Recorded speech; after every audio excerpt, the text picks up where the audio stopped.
Welcome to Lorena's Labyrinth. I'm Anna Pirelli, and today we're going to be talking about Archangel Uriel, and this is his purpose, the functions that he oversees, and how we can draw upon his energy specifically to incorporate it into our life.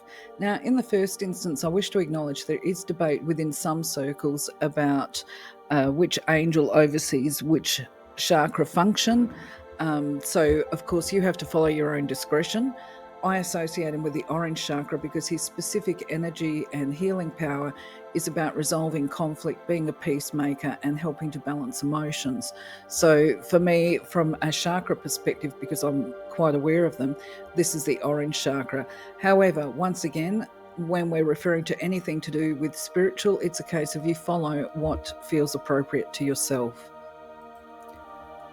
And this is because whether it's Archangel Uriel or any of the other angels, their primary purpose when we're invoking them is to reawaken and support our personal connection with the Creator. So I also encourage people that whenever they invoke angels to call upon the Creator first by whatever name they refer to Creator. It could be the divine feminine, the divine masculine, Source, God, Jesus, Allah, Elohim, all that I am, the great I am, whatever name is comfortable to you that you use within your day-to-day living, that you associate with the Creator energies.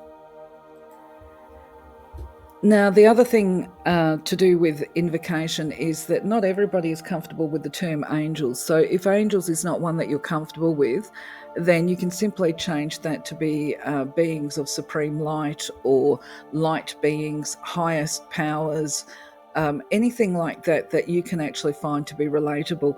But I would also mention that when it comes to angels or light beings, the idea that we need to retain is that they are benevolent, they are never ever frightening, they are non-judgmental, they are not fear-based, and when we call upon them, they respond with love and sincerity, and they do respond immediately.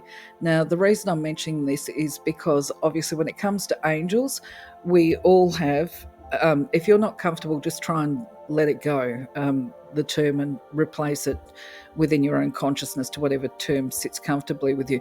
But I would also make the point actually that it's very interesting that what we call the main religions such as Islam and Christianity, even Judaism, and I can't think of any other ones off the cuff at the moment, I think Hinduism, they all acknowledge winged spirits of higher vibration by different names, or sometimes by different names. I had to have a cough then, I'm sorry about that.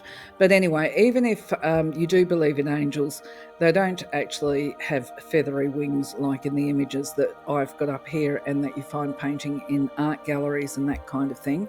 But they do actually have a winged aura if you're clairvoyant and you can see with their gifts.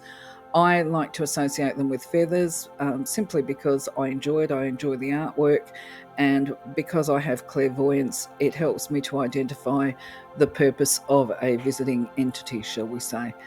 So yes, I associate them with feathers. Now, of course, you will have heard the saying, I'm sure, of as above, so below. So when we talk about the angelic orders, there is a hierarchy. And you can see here that you've got great archangels, you've got lesser archangels, all the rest of it. I've done a video specifically dedicated to the hierarchy.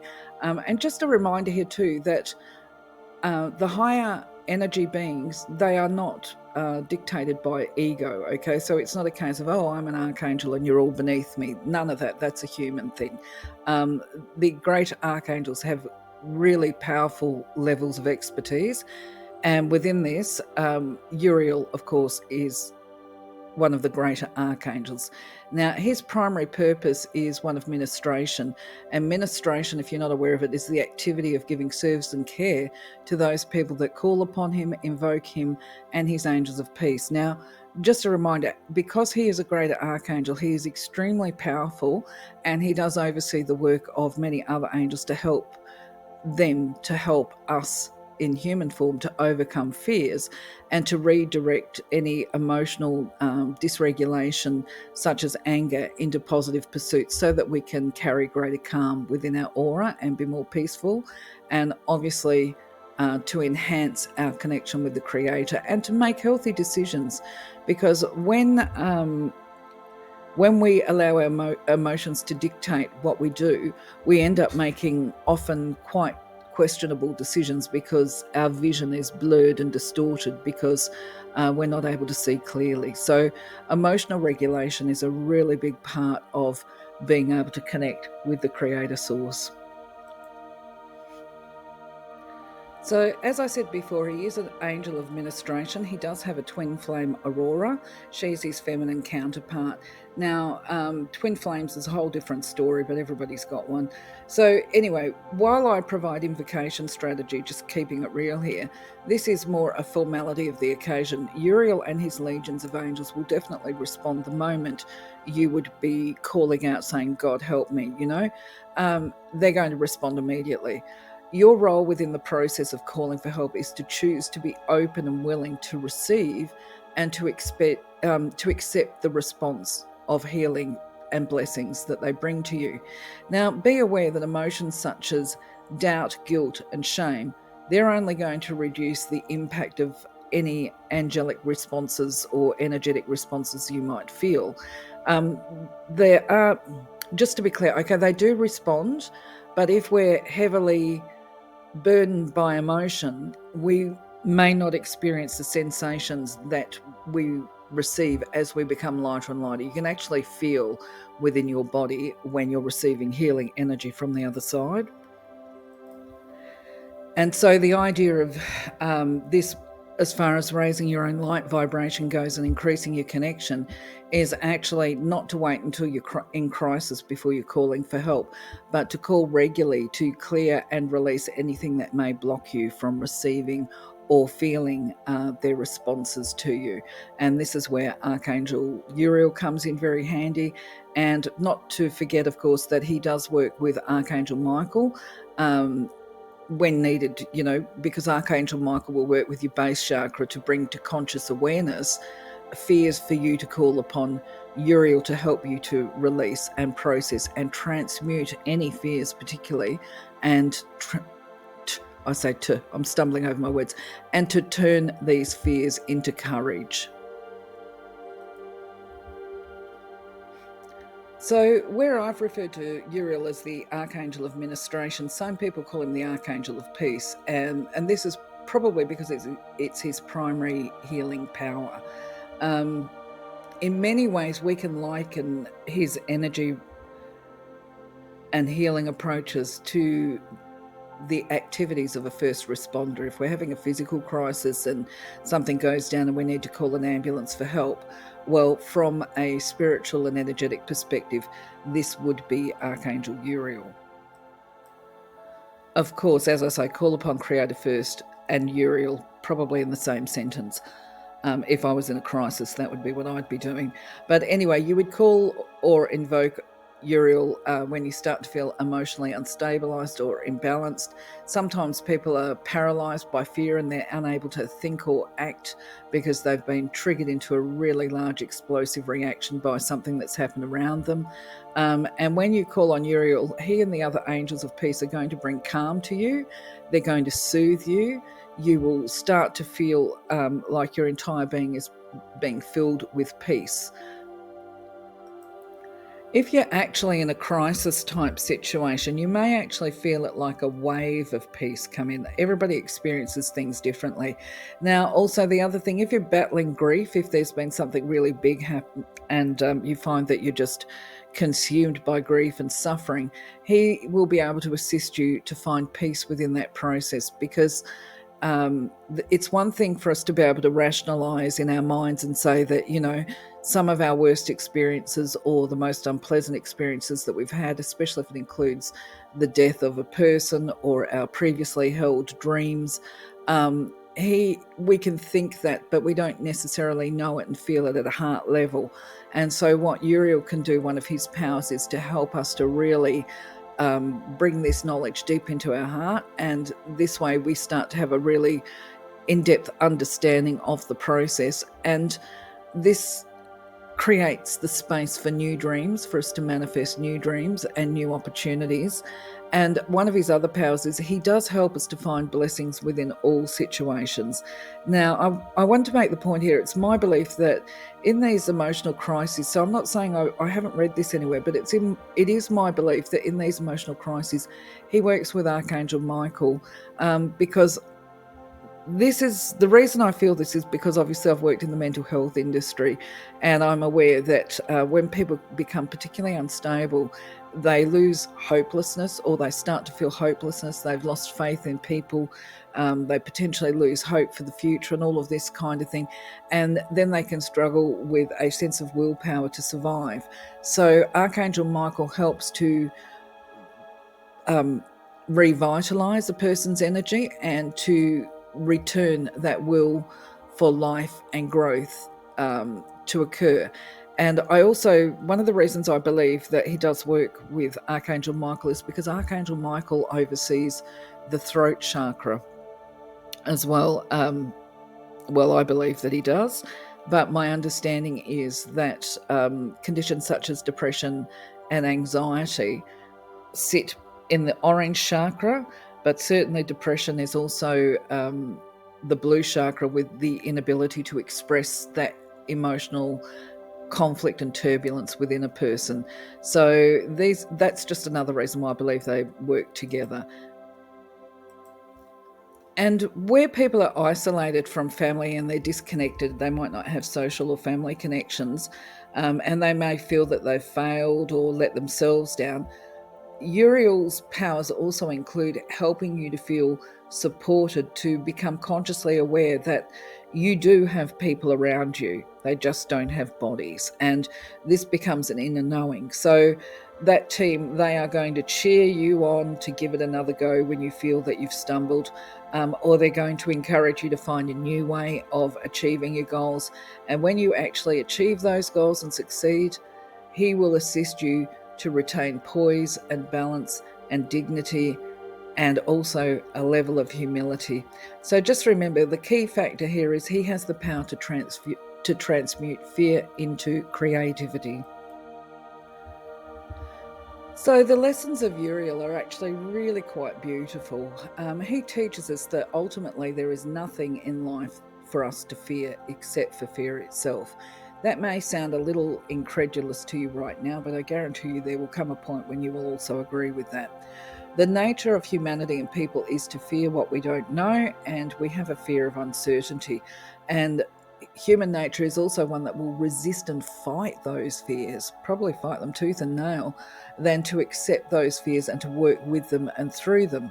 And our egos are like our little inner small child, scared of the dark, scared of the boogeyman. And Uriel teaches us not so much as to release the child, but to embrace the child, to calm it, to soothe it.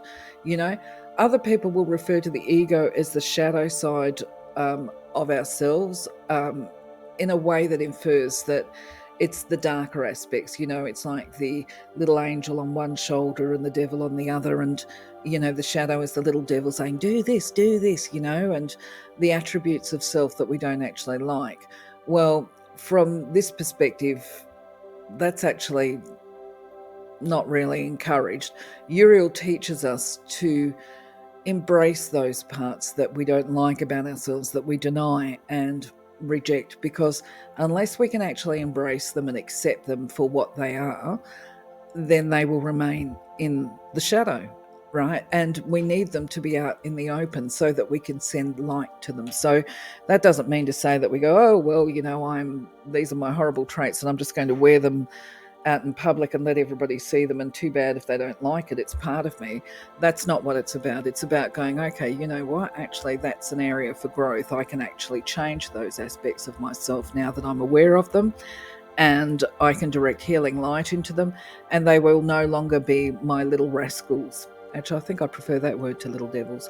They will no longer be my little rascals, and I'm just going to hug that little rascal aspect of myself, give it some love, and when it flares, I'm going to say, not quite appropriate. I think you might need to go and say, apology there. This is the kind of stuff that Uriel will bring to your life. Because what we're talking about here is the process of emotional maturity, of growing up, and that if we are to survive on this earth plane, then we need to evolve not just our spirit, but also our thinking processes and our emotional processing and all the rest of it. And because all of this is part of strengthening our connection. So Uriel will help with this for sure. I just thought, for those people that are struggling with emotional dysregulation, I just want you to be aware. You might actually interpret a lot of the stuff that we put out about connecting with the divine, that unless you can achieve these goals and be this perfectly calm person all the time, that you won't be able to connect with angels or the creator. I want to remind you that's actually not true. Okay, you can. What you would need to do to create that connection is to create that space to quieten your emotions. And this is where we talk about meditation. So if people have got emotional dysregulation, create that space and learn to shut down while you do the invocation. But you will definitely, doesn't matter, the divine doesn't turn around and go like, oh, that person's not good enough. It's sincerity of heart that is probably the most important thing. So, where Archangel Michael provides a will or renews the will to live and to succeed and to be the best versions of ourselves, and protects our spiritual destiny, shall we say, through connecting with the highest powers, gee, bit of a word salad there, never mind. Archangel Uriel helps to remove all the emotional impediments to growth, okay? But it's simply a matter of asking. Guilt and shame are obstacles, they block us. Competing and judging ourselves harshly for what we perceive to be our failings, they're also impediments to our growth. So Archangel Uriel and his angels are going to help to provide solid foundations for you to build upon your own highest good so that you can reach your true potential. Uriel teaches us stability, how to develop it, because there is this balance and poise that's involved within the pressures of life. Because obviously, as we live our life path, we get challenges and curveballs. And so he helps to support us to retain that stability. And he also helps to foster and encourage faith and will guide through difficult times to be able to release fear.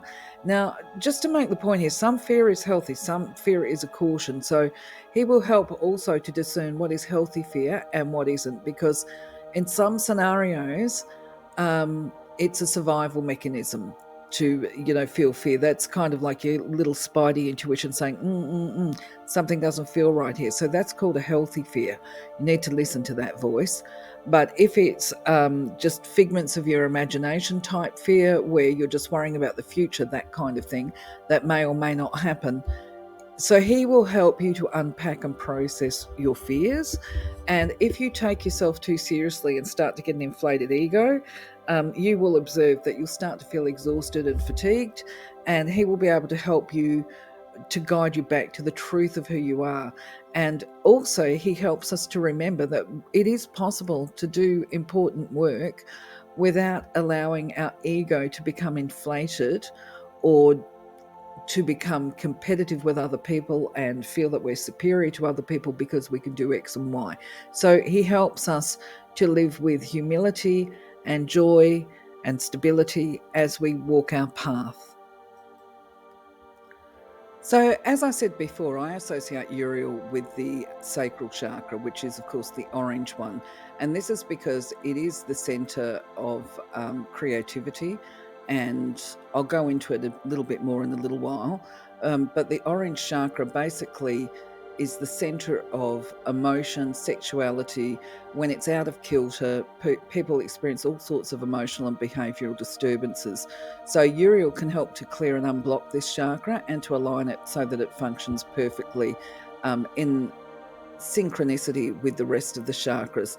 So part of this healing process that he is involved in, of course, is finding ways to release these pent-up emotions, the energies and the blocks, so that we can commence the process of understanding and release. And when we do that, when we're healing our emotions, we might hear people turn around and say, well, look, it can take a long time, especially for conditions such as borderline personality disorder, narcissistic personality disorder. Some people will say it actually can't be cured. I'm not a believer in that because I believe there's enough evidence out there and research to show that people can. The problem with treating conditions like NPD without having the inclusion of angels and metaphysical energy and that kind of thing is that we're reliant solely on this working with the mind, and you can't actually work with somebody that isn't aware that they've got a problem in the first place. So that's the barrier for treating NPD. But I believe we can actually work with it from an energetic level, and certainly by calling upon the angels, just as part of raising our own vibration, you can work with NPD and actually, I believe, cure it, as I said. Another treatment, or another one that's supposed to be difficult, is PTSD to treat. Now, at the same time, if we work with Archangel Uriel, then we heal the emotions to the point where we can release certain things and then move on to the other higher chakras. I mean, it's a little bit more involved. I'm not going to go into it now. That might be a conversation for doing chakra and energy work. But from an angelic perspective, absolutely call on the angels for any of these types of conditions. And that will help to fast track the healing process. And the way it works is because it's about, as I said, bringing these emotional obstacles, for want of a better term, to the surface for processing, release. And then it's kind of like emptying out the cup so that you can fill it up with positive stuff. And to do that, we need to basically face our fears, because this is all fear-based stuff. And so what Uriel does is he gives you the courage that you need to be able to take charge of, and I use quotation marks here, your inner demons, to face them so that you can actually escalate your own personal vibration. And this is a really essential part of self-development, spiritual enlightenment and connection, because fear actually forms energetic pockets or blocks within the aura, and this includes repressed fear. And so therefore it's going to impede our progress unless we actually work through it. So just a reminder, he's here to help you to transmute anger and fury into passion so that it can be directed into positive pursuits, and where it can be used for your greatest joy and also for the joy of the brother and sisterhood of humanity. Now, you'll know that you're working with Archangel Uriel if you're looking for a sign, if you're not energy aware and you don't actually feel the sensations of healing. If you suddenly find that you're wanting to actively get involved creatively, in creative aspects such as hobbies like painting or gardening, or doing a bit of carpentry, pottery is another one, sculpting. These are all the inner urges directing you towards release and that creating the space, because when we do the artistic pursuits, we get to see results fairly quickly. And you'll find once you start doing it that when you lose yourself in that moment of creatively doing something, peace becomes part of that process anyway. It's not just a release. So this is why we talk about Archangel Uriel is associated with creativity as well. And there's any number of pursuits. It could be you want to write a book, you might want to write music, you know what I mean? Anything that you feel drawn to do, once you start calling and invoking on Uriel, that is something creative, you can pretty well be guaranteed, yes, they're working with you right here, right now. So what we're looking at here is a slide that talks about a healthy functioning chakra. Basically the way it functions, the sacral chakra, of course, I'm talking about, and the characteristics. Now, for the purposes of trying to keep this video brief, I'll let you look at this in your own time. But in brief, what we're looking at here is if a chakra, or if this sacral chakra is functioning well, people will have a good sense of who and what they are and what they desire out of life.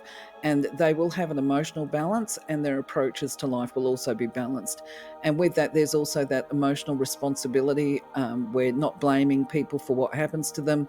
That doesn't mean to say that if they've been the victim of things that, that they're responsible or guilty for whatever has happened to them. That's not the case. It's about taking responsibility for our own actions and our own reactions, if you like, to what happens to us. They also have no desire, they're not interested in competing with other people, but they may be interested in, obviously, look, competing is not the right word. To compete with yourself. Self-improvement is different to competitiveness, and they're not motivated, I guess is a better description, to achieve excellence for another person's approval. They're doing it so that they can be the best person that they can be, and they feel safe to be who they are. So where the other slide we were looking at what a healthy sacral chakra looks like and functions like, on this slide we're looking at what happens when the chakra is out of whack, when there's an imbalance. And so of course we've got the emotional indicators, if you like, or symptoms. We have the physical and we have the behavioural, how people might act. So if the chakra is out of balance, people might experience really high extremes of emotions and feelings and lows, and they may also experience the anxiety type conditions. They could potentially be very defensive. I'm just running this through with you. And they might be working through a lot of guilt and blame of self as well, shame, and uncomfortable with their sexuality. From a physical aspect, of course, they could be suffering from lower back conditions, back pain, arthritis as well, any genital or sexual issues. We can see that list there as well. And when it comes to behaviour, they can be very self-absorbed. That doesn't mean to say they're bad people. They just perhaps lack a bit of empathy for other people because they're so focused on their own stuff, if that makes sense. And this can lead to being dramatic and drama seeking. And I'm not saying in the form of doing acting on movie roles. I think we've all met people that are highly dramatic and seem to make mountains out of molehills. These types of people, they're unable to put problems into perspective, I guess is a good way of describing it. But yeah, feel free to look at this slide in your own time. So as part of our personal development, we talk about reflection, thinking about asking ourselves questions and being really honest with ourselves. We don't have to have conversations with other people and say, well, what do you think of me? Do I attempt to manipulate people? Do you think, no, that it's irrelevant what other people think within this context. This is about basically taking a long, hard look at ourselves and being kind in the process and recognizing if there are aspects and elements of ourselves that we don't actually feel attractive, or if we think, oh, maybe as you read the top question, do I attempt to manipulate people to do things that I want them to do? And if they refuse, do I get angry and potentially use force? A lot of people may not even realize that they're doing it until they actually sit down and ask themselves the question. And then it's like, well, no, I don't try and use force, but for a lot of people, no, I don't cope well, and I do try to persuade them to see things my way because that makes me happier and more comfortable, So then it becomes a case of, well, let's send healing light into this. Let's invoke Archangel Uriel to send his healing light into this area so that I can release it, because it's a personality trait that I have identified that is not one that I particularly like about myself, and I'll feel better when I've let it go.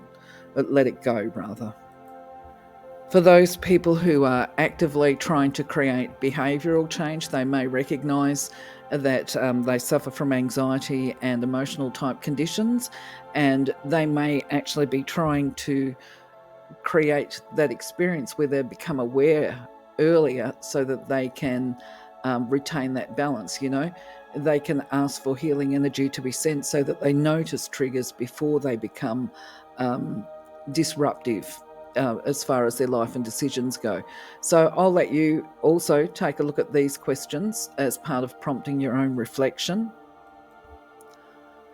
I'm aware this video is getting really long. I'm sorry for that, or I apologise for that. So once again, it's take a look at this in your own time. These are some healing suggestions that you could include with your invocations. So it's just about phrasing. When you're invoking, you can turn around and say, and I request that you fill me with light to convert any pain that I have to a desire to provide humanitarian service, things like that. So that's an example of how we would use the content on this slide. So on this slide, it's just a further expansion of the previous one with some suggestions for invocation. Very simple, because an invocation doesn't have to be a really big thing, by the way.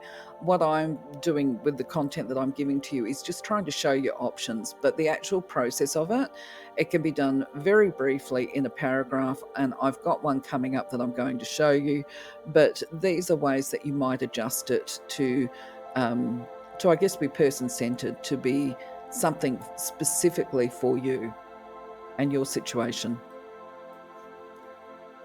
So just in case you're not aware, every single archangel has got what's called a healing temple or a healing chamber that we can invoke to attend for healing purposes. And the archangels all are holders of what we call healing rays, and this is where the peace of God name comes from for Uriel, because he's actually the holder of that ray. And when we're working with this particular ray, the angels of peace are in service to humanity, and they assist people to raise their awareness to that of the brother and sisterhood. The colours of the ray, though, are, where have I got that written down? Ruby, red and gold.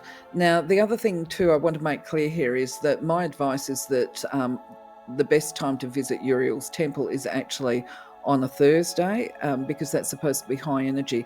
However, my attitude is that's a limitation. When we hear anything that is given to us by a person that says you have to do this or that, and it has to be done by this or that, to me that's a limitation. And my understanding is that divine universal energy is unlimited, and therefore my perspective is it doesn't matter what day of the week that you want to go, but I'm just giving you that information just in case it's something that you might find to be relevant. Now, as we raise our vibration and really connect with the creator source energy, working with Uriel and this energy, the blessings that are attached to this is to do with language and communication. And I've been informed that some people actually learn to speak in tongues through using the energy of this vibration, or if they are, say, spirit channelers, where they can all of a sudden start translating messages from spirit in a foreign language. So what this would mean is basically I'm English speaking as a first language. By the way, I want to just let you know this hasn't happened to me, it's happened to other people. But let's say I had a Russian person sitting opposite me and one of their relatives presented who was not English speaking. The idea of this use of languages would be that I would convey the messages to the person in their native tongue. Crystals associated with this ray are actually the diamond and the pearl. So speaking of crystals, these are just some of the crystals that you can either carry or meditate with if you're trying to expand that connection with Uriel and do the emotional healing type stuff or activities. I shouldn't say stuff, that's very limited of me in my verbal communication. Anyway, if I was going to buy Mexican fire agate, which I have got a picture, have I got a picture on here? No, I don't. I took it off.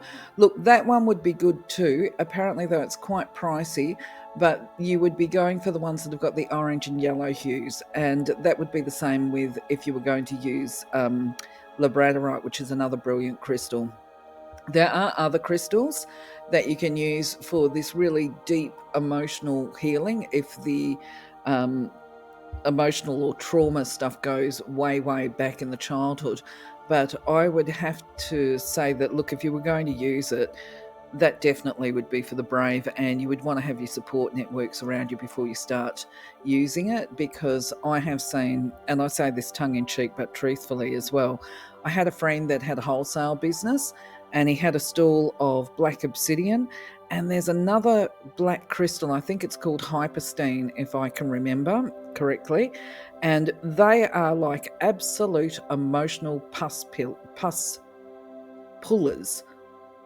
In as far as, I had to think about my pronunciation there, in as far as people might think that they've healed trauma and pain of their childhood, but being around these crystals, for some people, if they've got heightened sensitivity to energy, it kind of brings up all this dirt from the past, but it's about cleansing and purification and letting it go. And we understand that and respect that. But if you're not used to that kind of thing, it can be re-traumatizing. I know one lady who, well, actually, I learned about this with humour. Humour helps. I had taken her to the wholesalers and she went straight to, I'm sure it was Hyperstein. And she, no, maybe it wasn't. I can't remember which one it was now. It'll come back to me when I'm not recording. Anyway, she went to buy it, and the guy that owned the shop turned around, looked at her and said, "Are you sure?" And he said to her, "Just approach with caution when you use this one, because, it can be quite traumatic." And she was like, no, I'll be fine. I think she was ex-military, actually. And then I found out later on that apparently she cried for about 3 days. She said that she felt much better afterwards. It was like this whole shedding. But you need to have people around you. If you're going to try and heal at this very deep level, you've got to make sure that you have the correct supports around you, because it can be quite intense. And actually, I think that 3-day mark is a really good description of when you're doing emotional healing and working with energy. It is. I just realized as I'm saying this, yes, anytime I've been associated with people doing this kind of healing, it's like the first day they're a bit maybe sluggish and slow. The second day they might be starting to get overwhelmed and crying. The third day they're starting to come out of it. And I should actually let you know that if the stuff runs really deep, you might even end up with some gastro out of this, okay? It just, not with these crystals here, but when you're doing a very deep emotional release, okay? These are all normal parts of healing and letting go. So actually you can watch your phrasing and you can ask for a gentle release. That's just a tip from me. Especially with that gastro thing, if people end up with violent gastro, that's very strong healing energy. So you can just turn around and ask the universe, please gently, be gentle, that the release happens in a gentle way. You're in control of your journey. Now, obviously, trying to find a good time to do the connection activities and invocations can be difficult for people. And at different stages of my life, I've actually done it, put in an invocation request that I receive healing at night while I'm sleeping, right? But I also like to feel the energy and to get some kind of indication that what I've asked for has come true, basically. So what you can do is actually put in a request when you invoke that should you fall asleep, that you wake with a conscious recollection of what has transpired during the sleep state. Now, fair warning here, people have done this and they end up being woken up at about 3 a.m. in the morning. Obviously not the best option, but it's actually good fun to start with. I'll just throw that bit in because, actually it's really good fun. It's quite energizing. But if you're getting woken up at 3 a.m. in the morning all the time, it's not so good if you've got responsibilities the next day. So you can then ask them to wake you or to give you conscious recollection when you wake in the morning at your normal time. I would keep a journal beside the bed just so that you could write down what you remember when you wake up. Oh, did I cough then? Sorry about that. Okay, so when I'm doing an invocation, here I'm going to give you the strategy on how to invoke and how to invoke in a simplistic way. Now, the use of your voice is important here. We don't do it in a demanding, commanding type way, but we definitely use a firm and confident tone. And we definitely don't use a wussy, insipid, pleading, begging tone either. We state the case confidently in the knowledge that as we ask, we will receive. Now, I've put the disclaimer up here, not the disclaimer, but basically the highlighted instruction that when we're invoking angels, I personally choose to always invoke the Creator first before invoking angels or guardians. And I also draw upon the power of 3 because the number 3 is obviously powerful. And I include the under grace and in the divine way as part of the invocation process. And this is because I am aware, certainly when I'm delivering or sending healing to anybody else, that there is karmic consequences if we interrupt another person's divine path. So I like to believe that the divine plan or the divine idea is one that has a positive outcome as I perceive it to be for everybody. But at the same time, I recognize that, perhaps I might be not listening to my guidance or whatever. And I just feel that it's wise to put that little under grace in the divine way, that clause in there. Okay, so now the way that we would do an invocation is that you can do it sitting down or standing up. The idea is to have your back straight and your palms upright, ready to receive. You're being open to receive. And just bear in mind, I'm doing this sitting at the computer, and it feels weird and strange to be talking this into a microphone for you. So I'm not using it with my same comfort levels. And this would be how I would do an invocation as an example, okay? So I would start with, I'll just go into it. Father Creator, Father Creator, Father Creator. Mother Creator, Mother Creator, Mother Creator. Okay, so hear the tone, right? What you say is your beeswax, whether or not you believe in God. If you believe in God, you would say Father in heaven, or whatever it is that applies to you. You start with that. And then you use the next part of it. I now invoke the mighty Archangel Uriel to fill me with the ray of peace, passion, and creativity, and the desire to provide service to humanity in the spirit of brother and sisterhood. Help me to release all feelings of guilt, shame, and doubt, and to overcome fear so that I am free to embrace divine love. I put this request in under grace in the divine way, and I give thanks, knowing that as I ask, so I receive. Okay, something like that. That one's a bit clumsy, but you get my drift. You work it out for your own comfort levels. Gratitude is really important as far as the invocation process goes, because not only is gratitude, basically it creates an energy of receptivity, it also shows respect and appreciation to the angels and guides for their contributions. It's a form of acknowledgement, I believe, and it's a matter of respect. But I will admit that I have my own imperfections, surprise, surprise, just in case you weren't aware of that. I will regularly forget to say thank you at the end of, not necessarily the invocation. I'm talking about sincere gratitude. Quite often I forget to say sincere gratitude. And especially if I'm about to do activities such as readings and that kind of thing. So what I did was I basically, you can call it prayer if you like, had a conversation with my guides, my angels and that. And I said, look, I'm very sorry. Sometimes I forget, it's not deliberate. So I'm going to make the objective now. I say thank you in advance, right? And then I try to remember to say thank you to after the effect as well, because the reality is once we have asked and invited the angels into our lives and the Creator, then we will start to see things unfolding in miraculous ways. Absolutely. So when we talk about service work, it doesn't actually have to be really hard work, okay? A suggestion here is that you create what's called a peace altar or a corner, or basically just some form of space in your house where you can conduct a few healing activities yourself. So rather than bang on about them and draw this video out much longer, I'll let you have a look at them here. Because all the instructions on how you can do it is actually on this slide.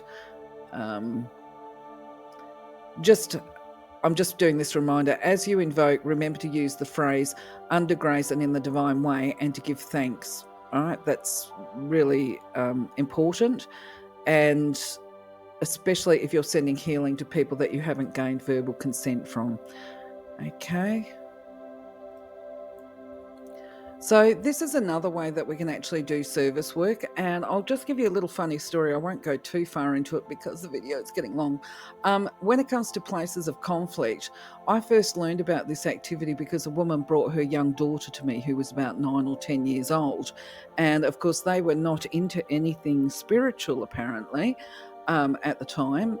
Well, not consciously, but what would happen was the mother was feeling disturbed because the little girl at bedtime, she'd asked to have a map of the world put in her bedroom, which they did. And then before she would go to bed, she would go into like a half sleep state and she would start putting pins in the map, right? So this was very disturbing for the mother. And because it turned out that everywhere that the little girl was putting the pins, there was actually a world conflict that would happen. There would become like war or unrest or whatever. So the mother, this is how fear fuels our perceptions erroneously. The mother was interpreting that the little girl was, and so was the little girl actually, that she was creating the walls by putting the pins into the map. But actually what it was once, because we brought along, this was way before I could do communication, another friend came along, I introduced them, and the feedback was the little girl had the gift of healing, and that by putting the pins into the map, she was identifying that there was a need there to send healing energy to that area. Not that she could solve the war through it, that's not the case at all, but there was going to be a lot of death, shall we say, and that there would be a lot of spirits that would need assistance to shift to the other side. So that's the reference I'm making here. So there's plenty of ways that we can act as a service worker from a physical perspective or from a spiritual and energetic perspective. But yeah, basically just sending love. Anyway, I'll leave you to read this slide a bit more in your own time. So you can work with the healing ray yourself, the peace of God ray, and you can anchor it. So the idea is that you would invoke Archangel Uriel to anchor the healing ray and the properties of the sixth ray into your being at a cellular level, and then you would visualize the colors that you can see here. So you're standing in a pillar of light, and just hold and sustain that vision for as long as you can in your own mind, okay? It could be for a couple of minutes, it could be 10 minutes, whatever. But once you have finished with that, just say thank you. Just be aware, the more you use energy, the more you will start to actually feel energy itself and healing energy. You'll become more sensitive, shall we say, to physical sensations of receiving, which of course is what you want to have anyway. And I am now going to leave you with this content to look at and think about. And I probably will do another document or another video on how to use the healing rays effectively. So, my friends, I'm going to say thank you very much for being part of my journey today. I hope I've given you food for thought and some strategy to be able to implement in your own life. If you like the content, if you like the videos, please do like, subscribe to the channel and click the bell to get notified when I upload more content. I've got which one am I doing next? I think I'll be loading Jophiel next, okay, which is the yellow chakra. He governs the yellow chakra. So that will probably be the next video, and I will put that up as soon as possible. In the meantime, my friends, have a wonderful, glorious day. Take care of yourselves. I'm going to catch you on the next video. Bye-bye for now.